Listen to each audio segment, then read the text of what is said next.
សម្រាប់អ្នកដែលគាត់មានស្បែកមុខមានអាការៈស្ងួតឬក៏ស្ងួតខ្លាំងគឺយើង recommend ឲ្យយើងប្រើនេះសេរ៉ូមនេះពីលើណាសេរ៉ូមនេះមានឈ្មោះថា Lexama Pure Perfect Serum គឺជាសេរ៉ូមដែលមានសារធាតុ sodium hyaluronate acid នៅក្នុងហ្នឹងវាជាសារធាតុដែលជួយបំពេញសំណើមផ្ដល់សំណើមដល់ស្បែកមុខបានល្អអញ្ចឹងហើយ hyaluronate acid ហ្នឹងគឺ popular មែនទែនឥឡូវហ្នឹងគឺគេពេញនិយមប្រើអាហ្នឹងច្រើនណាស់គឺយើងប្រើសម្រាប់ស្បែកមុខណាដែលគាត់មានសភាពស្ងួតឬក៏ស្ងួតខ្លាំងសម្រាប់ស្បែកមុខដែលគាត់ធម្មតាឬក៏ប្រេងខ្លាញ់អីចឹងឬក៏ស្បែកមុខ combo ដែល mix ដែលលាយមានន័យថាប្រេងផងស្ងួតផងគឺយើងប្រើតែម្ដុំណាដែលស្ងួតចឹងស្បែកមុខមានច្រើនប្រភេទប៉ុន្តែយើង classify ទៅតែ4ប្រភេទធំៗចឹងមានដូចជាស្បែកមុខស្ងួតស្បែកមុខខ្លាញ់ស្បែកមុខ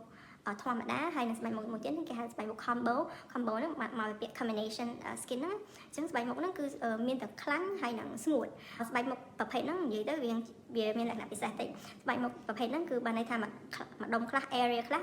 ស្ងួតចឹងទៅហើយ area ខ្លះទៀតគឺមានសភាពខ្លាំងរលើប្រឡងចឹងទៅអញ្ចឹងស្បែកមុខហ្នឹងកន្លែងខ្លាំងភាគច្រើនគឺនៅម្ដុំនេះគេហៅម្ដុំ T zone ណាម្ដុំ T zone ហ្នឹងគឺម្ដុំថ្ងាសហ្នឹងហើយនឹងមកចំបោះហ្នឹងម្ដុំហ្នឹងគឺ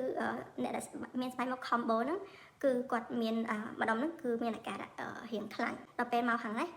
វាមានសភាពរាងស្ងួតវិញអញ្ចឹងសម្រាប់អ្នកដែលមានស្បែកមុខ combo ហ្នឹងរាងពិសេសទៀតរាង exceptional តិចអញ្ចឹងនៅពេលដែលយើងមានស្បែកមុខអញ្ចឹងគឺយើង recommend ឲ្យប្រើសេរ៉ូមមួយនេះទៅលើម្ដុំណាដែលមានសភាពស្ងួតណាអញ្ចឹងបើសិនជាម្ដុំនេះមានសភាពខ្លាំងអញ្ចឹងគឺយើងអត់ចាំបាច់ apply ទៅលើហ្នឹងឯងគឺយើង apply ទៅនៅខាងគៀនថ្ពាប់របស់យើងហ្នឹងព្រោះភាគច្រើនអ្នកដែលគាត់មានស្បែកមុខ combo ហ្នឹងមានស្បែកមុខលាយខ្លាំងផងស្ងួតផងហ្នឹងគឺភាគច្រើននៅម្ដុំ T zone ហ្នឹងគឺអ្នកកន្លែងនេះគេហៅ T zone ហ្នឹងខ្ញុំប្រាប់ម្ដងទៀត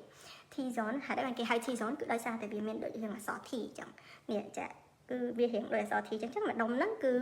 ភាគច្រើនគឺមានសភាពរៀងខ្លាំងរៀងលើកប្រឡងអញ្ចឹងណាហ្នឹងហើយដល់ពេលមកខាងនេះរៀងស្ងួតវិញអញ្ចឹងសម្រាប់អ្នកដែលគាត់មានស្បែកមុខប្រភេទហ្នឹងយើងយកសេរ៉ូមនេះលាបតែនៅម្ដុំដែលមានស្បែកស្ងួតណាស្បែកណាដែលស្ងួតអញ្ចឹងស្បែកណាម្ដុំណាដែលស្ងួតគឺយក apply សេរ៉ូមនេះទៅលើហ្នឹងហើយនៅលើម្ដុំ T zone នេះយើងចាំ apply ក៏បានដែរអញ្ចឹងហ្នឹងគឺជារបៀបប្រើសេរ៉ូម Lexama Pure Perfect Serum សម្រាប់អ្នកដែលមានស្បែក combo ស្បែកដែលគាត់លាយស្ងួតផងខ្លាំងផងណាហើយសម្រាប់អ្នកស្បែកធម្មតាអត់ចាំបាច់ប្រើក៏បានដែរស្បែកដែលគាត់មានសភាពខ្លាំង oily skin ហ្នឹងអត់ចាំបាច់ប្រើក៏បានដែរតែស្បែកដែល dry skin គឺជាស្បែកដែលយើង recommend ប្រើ